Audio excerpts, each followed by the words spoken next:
चलो अभी हम करेंगे square root and cube root. तो अभी तक हमने प्राइम फैक्टराइजेशन सीख लिया ना, और प्राइम फैक्टराइजेशन की हेल्प से हमने एलसीएम और एचसीएफ निकालना सीख लिया, फ्रैक्शंस के एडिशन सीख लिए। अभी हम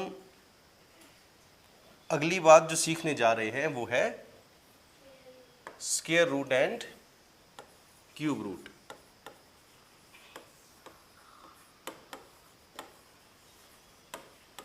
हिंदी में इनको बोलते हैं वर्गमूल। स्क्वायर रूट को क्या बोलते हैं हिंदी में? वर्गमूल। और क्यूब रूट को बोलते हैं घनमूल। वर्गमूल और घनमूल। तो वर्ग का मतलब क्या होता है? वर्ग का मतलब होता है जिसकी पावर हो 2। वर्ग ऐसे होता है, ऐसे 4 भुजाएं बराबर हो। और वर्ग का क्षेत्रफल कैसे निकालते हैं हम? वर्ग का क्षेत्रफल कैसे निकालते हैं? अगर ये भुजा 2 है, 2 मीटर 2 सेंटीमीटर कुछ भी हो सकती है, तो सारी भुजाएं बराबर होंगी इसकी, इसी को वर्ग बोलते हैं ना। तो वर्ग का क्षेत्रफल क्या होता है? क्या होता है वर्ग का क्षेत्रफल? याद है आपको? भुजा गुना भुजा। वर्ग का क्षेत्रफल होता है भुजा गुना भुजा, साइड इंटू साइड। इंग्लिश में बोलें तो साइड इंटू साइड। तो ये होता है वर्ग का क्षेत्रफल। ठीक। अब वर्ग का क्षेत्रफल भुजा गुना भुजा 2 बार करना है मुझे, इसको गुना मल्टीप्लाई 2 बार करना है, तो इसको मैं ऐसे लिख सकता हूं 2 की पावर 2। 2 के सिर के ऊपर मैंने 2 लिख दिया। इसका मतलब क्या है कि मुझे क्या करना है, इसको 2 बार मल्टीप्लाई करना है। ठीक है ना। तो ये क्या किया भी मैंने? वर्ग किया। क्या किया मैंने? इसका वर्ग किया। अब मैं बोलूं कि मुझे बताओ 5 का वर्ग, 5 का वर्ग करो। तो जब मैं बोलूं 5 का वर्ग करो, तो आपने क्या करना है? 5 को 2 बार गुना करना है। इसका मतलब है कि मैं इसको ऐसे लिख सकता हूं, इसकी पावर 2। हिंदी में घात बोलते हैं। पावर मतलब जिसके सिर के ऊपर मैं नंबर लिख रहा हूं, तो सिर के ऊपर जितना नंबर लिखा है मतलब मुझे उतनी बार उसको क्या करना है? मल्टीप्लाई। मैंने 2 बार लिखा, इसका मतलब ये 2 बार मल्टीप्लाई हो रहा है। इतनी बात समझ आ रही है? तो अभी ये क्या कर रहे हैं हम? अभी मैं वर्गमूल की बात नहीं कर रहा हूं, अभी किसकी बात कर रहा हूं? मैं वर्ग की बात कर रहा हूं, है ना। क्या सीखा अभी हमने? वर्ग करना सीखा। मैं बोलूं कि कोई भी नंबर ले लिया मैंने, 9 का वर्ग। और वर्ग को इंग्लिश में क्या बोलते हैं? वर्ग को, वर्ग को क्या बोलते हैं इंग्लिश में? स्क्वायर बोलते हैं, है ना। तो 9 के वर्ग को मैं बोल सकता हूं 9 का स्क्वायर करो। इंग्लिश में स्क्वायर और हिंदी में वर्ग। तो वर्ग करने का मतलब है मुझे क्या करना है? इसको 2 बार मल्टीप्लाई। तो इसकी सिर के ऊपर मैंने 2 लिख दिया, इसका मतलब मैं क्या कर रहा हूं? इसको 2 बार मल्टीप्लाई कर रहा हूं। ये बात समझ आ गई? तो ये क्या है? वर्ग है। अब जब वर्गमूल की बात आएगी तो कोई नंबर दिया है मुझे, मान लो 9 दिया है, और मैं बोलूं कि 9 का वर्गमूल क्या है? वर्गमूल। तो मूल क्या होती है? मूल क्या होता है? पेड़ का मूल क्या होता है? उसकी जड़। कहां से पैदा हुआ है वो? रूट, है ना। इसलिए क्या बोलते हैं इसको? Square root. स्क्वायर का रूट क्या है? ये जो नंबर है ये किसी नंबर का स्क्वायर है। तो मुझे पता क्या करना है कि किस नंबर का स्क्वायर है। बात समझ आ गई? तो ये हमने वर्ग करना सीख लिया, वर्ग क्या होता है। अब हम सीखेंगे वर्ग का मूल क्या है, मतलब इस स्क्वायर का रूट क्या है। तो इस स्क्वायर का रूट क्या है वो पता करने के लिए जनरली आपने क्या करना है? एक तो स्क्वायर्स लर्न कर लेने आपने। मैंने स्क्वायर करना सिखाए भी थे ना आपको, कि जैसे कोई नंबर है 35 का स्क्वायर क्या होगा। तो मैंने आपको एक जल्दी करने का तरीका बताया था। क्या बताया था?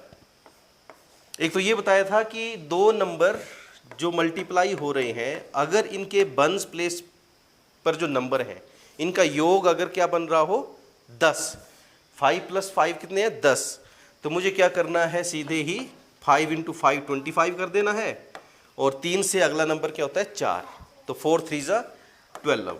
तो एक तो ये तरीका बताया था आपको, और दूसरा तरीका क्या बताया था कि कोई और नंबर है, मान लो कोई भी नंबर ले लिया हमने, जैसे 24 26 कुछ भी नंबर ले लो, जिसमें जो स्क्वायर है जब उनको 2 बार मल्टीप्लाई करेंगे तो वंस प्लेस का सम यहाँ पर 10 नहीं बन रहा है। ये जो मैंने काम किया ये कब करना है हमने, जब वंस प्लेस का सम 10 बन जाए, जैसे 5 + 5 10 बन रहा है। या एक और देख लो, जैसे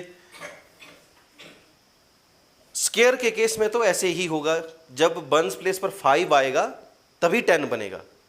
लेकिन अगर कोई मल्टीप्लाई कर रहे हैं आप, जैसे 34 इंटू 36 कर रहे हैं, तो यहाँ भी वंस प्लेस पर क्या बन रहा है हमारा 6 + 4 10 बन रहा है।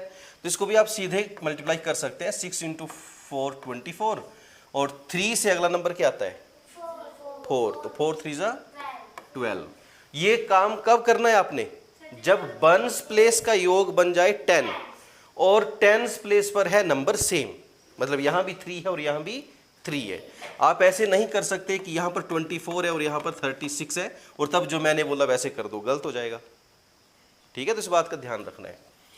ओके, तो अभी हम क्या सीख रहे हैं, स्क्वायर का मतलब सीख रहे हैं ना। स्क्वायर का मतलब सीखा और स्क्वायर रूट का मतलब हमने सीखना है अभी। और क्या बताया मैंने रूट का मतलब आपको,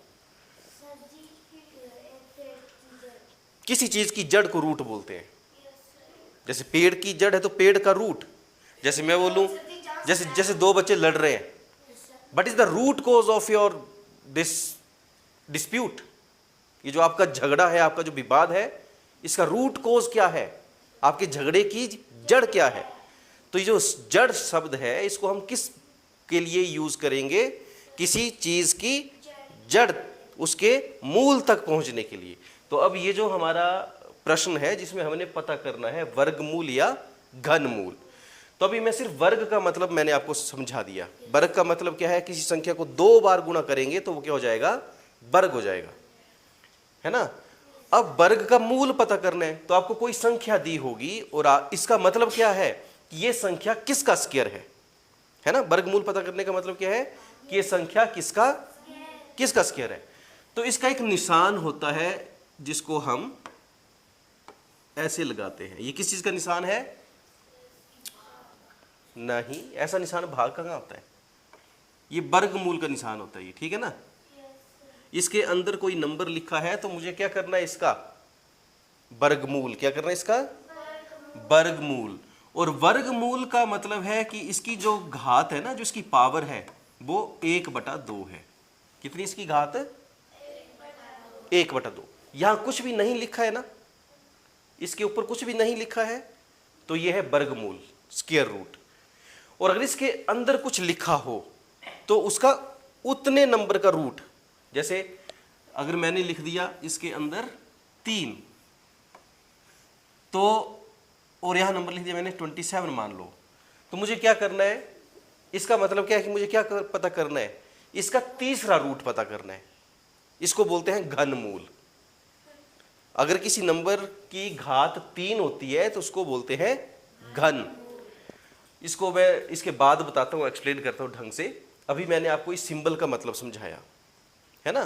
क्या है ये, किसका सिंबल है, वर्गमूल का सिंबल है।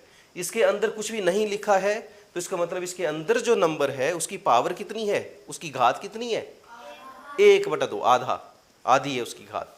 इतनी बात समझ आ गई।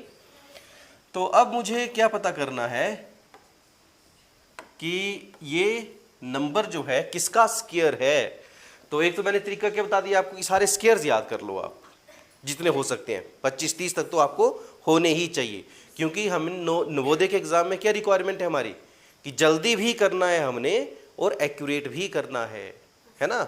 अब आप एक्यूरेट करने के चक्कर में टाइम लगा दो 5 मिनट एक सवाल के लिए, फेल हो जाओगे, ठीक।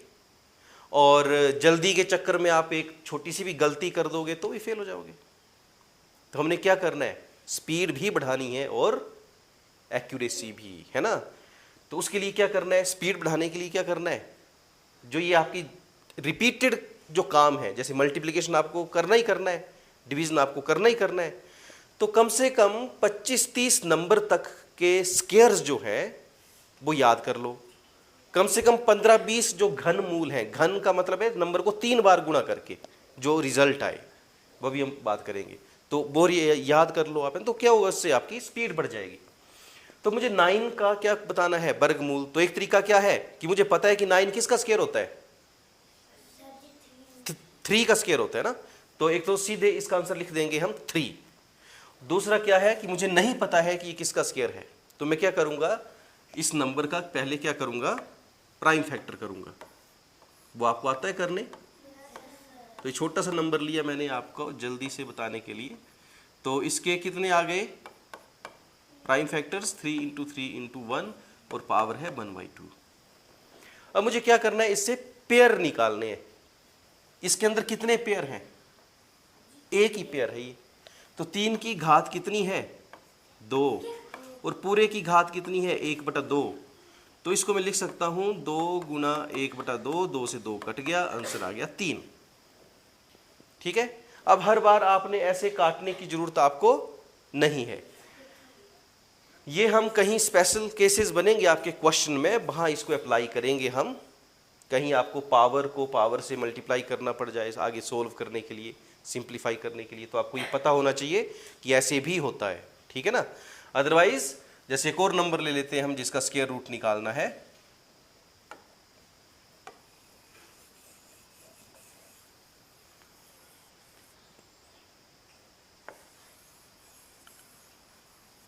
तो जैसे मैंने नंबर ले लिया, कोई नंबर ले लिया 64, मुझे इसका निकालना है स्क्वायर रूट। तो पहला काम क्या बताया मैंने आपको करने को, पहले तो आपको देखो कि अगर आपको लर्न है कि नहीं है।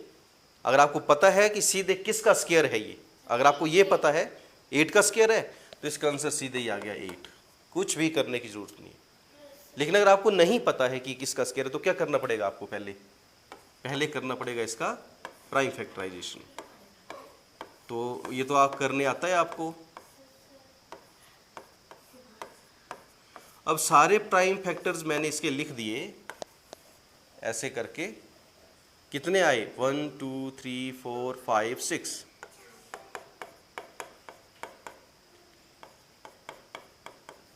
अब अगला काम क्या करना है आपको, इनके जोड़े बनाने हैं, पेयर्स करने हैं इनके। 1 पेयर, 2 पेयर, 3 पेयर। 3 पेयर है ना ये। तो इन 1 पेयर में से 1 2 बाहर लिखना है, 1 पेयर से 1 2 लिखना है। और जो स्क्वायर रूट का निशान है ना, अब आगे हम नहीं लगाएंगे। इसका स्क्वायर रूट आ गया ये, इसके वर्ग का मूल आ गया ये, गुणा कर दो, 2 दूनी 4 दूनी 8, तो इसका आंसर आ गया वर्गमूल निकालने। ठीक है। तो अब आप प्रैक्टिस के लिए कुछ क्वेश्चंस लिख लेंगे। जैसे आपको स्क्वायर रूट निकालना है, जैसे कोई ऐसा नंबर है, मान लो जैसे मैंने लिख दिया 42 और इसका स्क्वायर रूट निकालने को बोला आपको। तो 42 का परफेक्ट स्क्वायर नहीं होता। परफेक्ट स्क्वायर मतलब है कि सीधे सीधे 2 नंबरों को गुणा करने से मुझे 42 नहीं मिलता। 42 से पिछला परफेक्ट स्क्वायर क्या है, 42 से पहले ऐसा कौन सा नंबर है जिसको 2 बार गुणा करने पर मिल जाता है वो। जिन 2 नंबरों को मल्टीप्लाई करके मुझे एग्जैक्ट नंबर कोई मिल रहा है, तो उसको परफेक्ट स्क्वायर बोलते हैं। जैसे मैं बोलूं कि स्क्वायर रूट ऑफ 36, तो आपको पता है ये किसका स्क्वायर है। एक और गद आ गया, किसका स्क्वायर है ये, तो इसका आंसर क्या आएगा, तो इसको बोलते हैं परफेक्ट स्क्वायर। क्या बोलते हैं इसको, इट इज परफेक्ट स्क्वायर। लेकिन क्या 42 परफेक्ट स्क्वायर है, 42 किसी का परफेक्ट स्क्वायर नहीं है। तो इसका स्क्वायर रूट कैसे निकालेंगे, तो 42 का स्क्वायर रूट निकालने के लिए मुझे क्या करना है, पहले 2 से मल्टीप्लाई किया, फिर 2 से किया। क्या 2 से 21 डिवाइड होगा, नहीं होगा।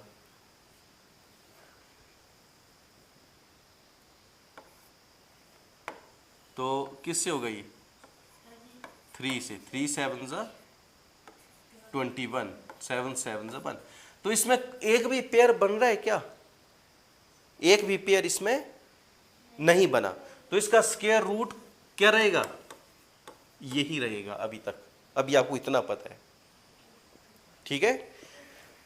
अब इस समस्या का हल करने के लिए एक और तरीका होता है जिसको बोलते हैं हम लॉन्ग डिवीजन मेथड। क्या बोलते हैं उसको? Long division method to solving square roots. इसको ऐसे लिखना है मुझे 42 को, ठीक। अब ऐसा लिखने के बाद मुझे क्या करना है? पहले तो पेयर बनाना होता है इसका यहीं पर ही, तो ये पहले ही 2 है तो पेयर तो इसका ऑलरेडी है। अब मुझे ऐसा नंबर लेना है डिवाइड करने के लिए जो यहां भी लिखना है मुझे और यहां भी लिखना है, सेम नंबर लेने हैं, डिवाइड ही करना है मुझे, जैसे डिवाइड करते हैं नंबरों को, बस वैसे डिवाइड ही करना है मुझे। लेकिन किस बात का ध्यान रखना है? जो नंबर मैंने यहां लेना है वही नंबर यहां लिखना है, ठीक है। तो किस से डिवाइड करूं मैं 42 को? किस नंबर से डिवाइड करूं? 7 7 जा तो 49 ज्यादा नहीं हो गया? मैं बोलूं जो नंबर यहां लिखना है वही नंबर यहां लिखना है मैंने, तो क्या करेंगे अपन? 6 से, है ना। 6 6 जा 36, तो माइनस करके क्या आया? 6। अब इसको और इसको कर देंगे प्लस। क्या करेंगे अब? इसको और इसको क्या करेंगे? प्लस। ये आ गया 12। अब ये 6 तो डिवाइड होगा नहीं, छोटा है, तो क्या करेंगे अब हम? जैसे डिवाइड करते टाइम क्या करते हैं, अगर डिवाइड ना हो रहा हो आगे तो डेसिमल पॉइंट लगाते हैं, तो यहाँ भी डेसिमल पॉइंट लगाएंगे। लेकिन नॉर्मल डिवीजन जो होता है उसमें 1 0 लगाते हैं ना, यहाँ पर, यहाँ 2 0 लगानी है आपने, ठीक है ना। पेयर नंबर भी पेयर में लेने हैं और जीरोस भी पेयर में लगानी है, ठीक। तो क्या आ गया आपके पास? ये 12। अब यहाँ क्या नंबर लिखूं मैं? जो नंबर यहाँ लिखना है वही नंबर यहाँ लिखना है।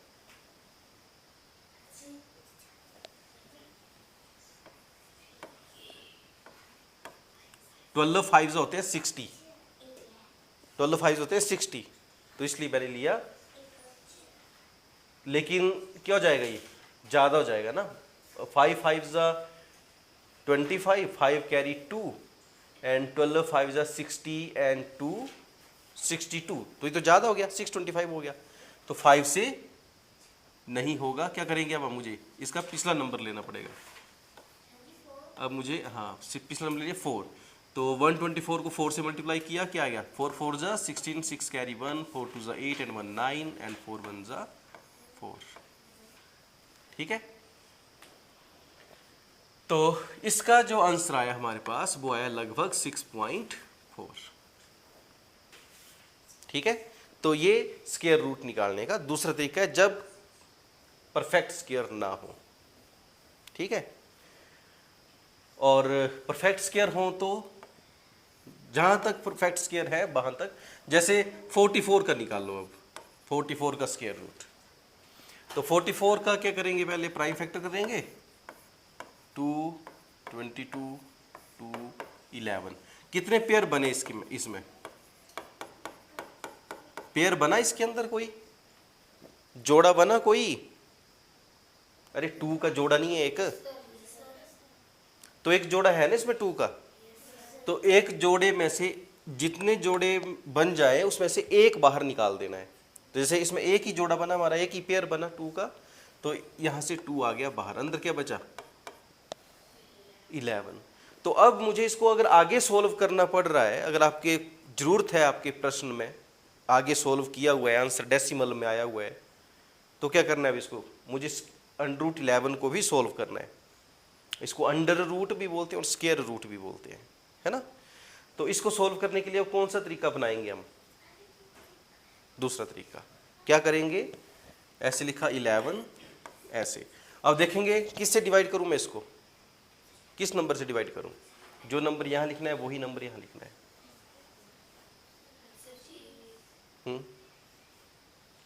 बोलो शाबाश।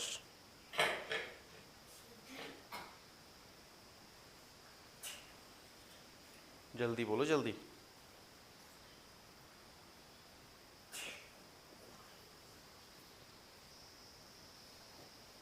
बोलने से मत डरो ना, गलती बोलोगे ना ज्यादा से ज्यादा, और क्या होगा? लेकिन तभी तो मुझे पता चलेगा कि आप कितना सोच रहे हो। क्या करेंगे, सबसे पहले हम 2 से चेक कर लिया, 2 2 ज़ा 4, बहुत छोटा रहेगा 11 से। 3 से कर लिया, जैसे उसने बोला कि 5 2 ज़ा, तो 5 2 ज़ा तो कर नहीं सकते ना, मैं क्या बोल रहा हूँ, जो नंबर यहाँ लिखना है वही नंबर यहाँ लिखना है ना। तो 3 से चेक किया, 3 3 ज़ा 9। अब 4 से चेक कर लेते हैं, 4 4 ज़ा 16, तो बहुत ज़्यादा हो गया 11 से। इसका मतलब मैं किससे डिवाइड करूँगा इसको, 3 3 ज़ा 9। अब 11 से 9 गए 2, 3 प्लस 3, इसको और इसको क्या करना है हमने, प्लस 3 प्लस 3 6। अब 6 से तो 2 डिवाइड होगा नहीं, क्या करेंगे, पॉइंट डेसिमल लगाएंगे ना। और डेसिमल लगाने के बाद क्या करेंगे हम, जीरो लगाते हैं, कितनी जीरो लगाएंगे, 2, पेयर ऑफ जीरोस, 200 बन गया। अब 6 के आगे यहाँ क्या नंबर लें, जो मुझे यहाँ भी लिखना है और यहाँ भी लिखना है। अगर मैं 4 लिखता हूँ तो 6 4 ज़ा होते हैं 24, ज़्यादा हो जाएगा। 3 लिखता हूँ, 6 3 ज़ा होते हैं 63 होते हैं 180, तो ये 3 से बात बन जाएगी, 3 3 ज़ा 9, 6 3 ज़ा 18, 189। तो इसका आंसर आया लगभग 2 मल्टीप्लाई बाई 3.3। ठीक है, तो ऐसे आपने प्रैक्टिस करनी है आज स्क्वायर रूट की, और फिर इसके बाद हम करेंगे क्यूब रूट। तो ये कुछ क्वेश्चन है स्क्वायर रूट के, इनको प्रैक्टिस करेंगे आप, जो हमने सीखा अभी उसको यूज करके इनको सॉल्व करिए।